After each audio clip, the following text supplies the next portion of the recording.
때는 바야흐로 1999년 20세기가 저물어가는 그야말로 세기 말에 혼란스러웠던 그때, 그 혼란 속에서 나는 한 여가수에게 매혹당하게 되는데, 1999년 6월의 어느 날 당시 나는 집에서 이렇게 뒹굴거리면서 가요 톱10을 보고 있었거든. 그런데 여기서 나는 정말 충격적인 가수를 하나 목격하게 되는데, 그게 바로 유리였던 거야. 유를 보는 순간 나는 마치 감전된 사람처럼 온몸이 부르르 떨리는 전유를 느꼈던 거지. 이 율에게는 핑클의 옥주연, SES의 바다와 슈, 거기에 엄정화, 그리고 양파까지 당시 내가 좋아했던 여가수들을 다 스까스까 해가지고 하나로 뭉친 다음에 반으로 쪼개서 그냥 대충 반죽해 놓은 느낌이 있었던 거야. 그러니까 내가 얼마나 충격과 전율을 느꼈겠냐고. 이 충격과 전율은 당연히 나만의 것이 아니었던 거고, 이 율의 충격적인 데뷔는 그야말로 어마어마한 반응을 끌어내면서 율은 데뷔와 동시에 인기 가수가 되었던 거지. 이번 시간엔 20세기 소년이었던 나의 20세기 소녀인 가수 율에 대해서 이야기를 해보려고, 율을 처음 봤을 때 그 온몸이 부르르 떨렸던 그 전율을 회상하는 쌉소리를 해보았다 이거야. 갑자기 웬 율이냐 하는 분들이 계실 수 있는데, 요즘 그 이명화 씨인가 하는 유튜버 그 아주머니가 엄청 유명하시잖아. 그런데 가수 율이 이분 딸이란 소문이 있더라고. 자세히 보면 확실히 닮은 것 같기도 하고 그렇더라고.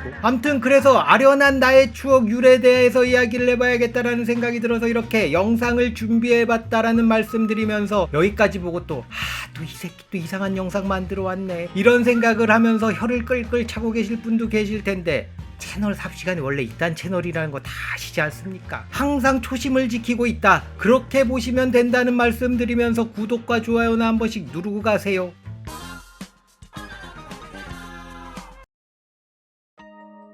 율은 1999년 데뷔한 여성 솔로 가수였지. 원래 율은 대성기획의 연습생이었고 핑클로 데뷔할 뻔했었다고 하는데, 옥주연에게 밀리면서 핑클로 데뷔하지 못했다고 하지. 고 이호연 사장이 핑클을 엄청 애정했었고 특히 옥주연을 애정했던 건 유명하잖아. 이렇게 율은 기획사 사장의 최애픽에게 밀려나면서 데뷔가 늦어지게 되었던 거야. 그러면서 율은 대성을 떠나게 되고 당시 신생기획사였던 랄랄 기획으로 옮기면서 솔로로 데뷔하게 되었던 거지. 이렇게 우여곡절 끝에 율은 1996년 6월 1집 아니라고 말해요를 발표하면서 타이틀곡 아니라고 말해요로 활동을 시작했던 거야. 그런데 이렇게 데뷔하자마자 대박이 터지면서 인기를 끌기 시작했던 거지. 오랜 연습생 생활을 견뎌온 그녀에게 드디어 눈부시게 밝은 빛이 쏟아져 내리기 시작했던 거야. 하지만 아니라고 말해요는 가요순위 프로그램에서 단 한 번도 1위를 하지 못했는데 ARS 전화투표에서 항상 밀려서 1위를 못했던 거지. 그러니까 율의 팬들은 율은 좋지만 전화요금은 아까웠던 게 아닐까 싶어. 사실 당시 나도 그랬는데, 율이 좋긴 한데 그렇다고 또 뭐 ARS 전화를 하기엔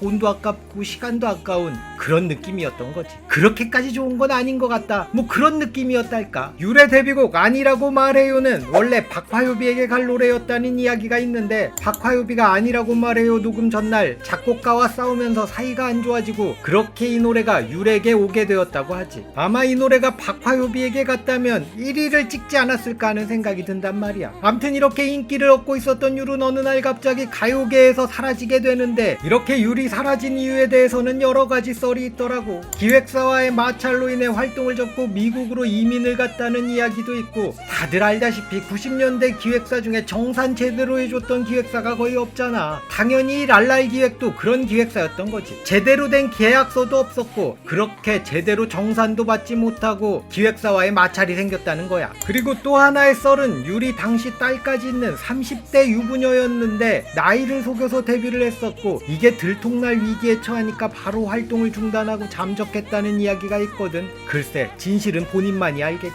암튼 이렇게 갑자기 사라진 율의 빈자리는 전혀 느껴지지 않았고, 아니 그도 그럴 게 1999년의 가요계 그야말로 별들의 전쟁이었던 그 시절, 그 당시 가요계를 주름잡던 여성 솔로 가수만 해도 김현정, 박지윤, 백지영, 양파, 엄정화, 이수영, 이정현 등등이었는데 갑자기 율이 가요계에서 사라져봐야 진짜 요만큼도 티가 안 났던 거지. 그렇게 율은 우리의 기억 속에서 사라져갔고 그녀의 근황조차도 알려지지 못했어. 그런데 최근에, 그러니까 2025년 들어서 갑자기 가수 율이 다시 회자되기 시작했는데, 앞서 이야기했듯이 유튜버 이명화 씨가 유명해지면서 그분 딸이 그 시절 가수 율이다 뭐 곧단 이야기도 있고, 또 명화 씨가 바로 가수 율이었다 뭐 곧단 이야기 이야기도 돌면서 다시금 가수 유리 회자되기 시작했던 거야. 그러면서 그녀의 히트곡 아니라고 말해요가 역주행하는 기현상이 일어나고 있지. 과연 이 율과 이명화 씨의 관계는 어떻게 되는 걸까 궁금하기도 하고, 그녀의 노래 아니라고 말해요가 얼마나 역주행하게 될까도 궁금하기도 해.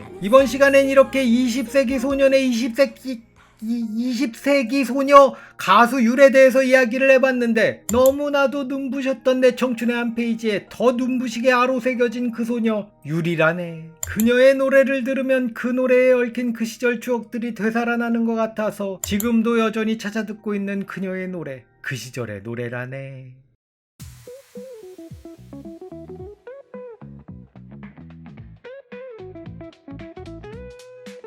즐거운 삽시간, 재미난 삽시간, 추억을 소환하는 삽시간. 하지만 삽소리가 많으니 주의하세요.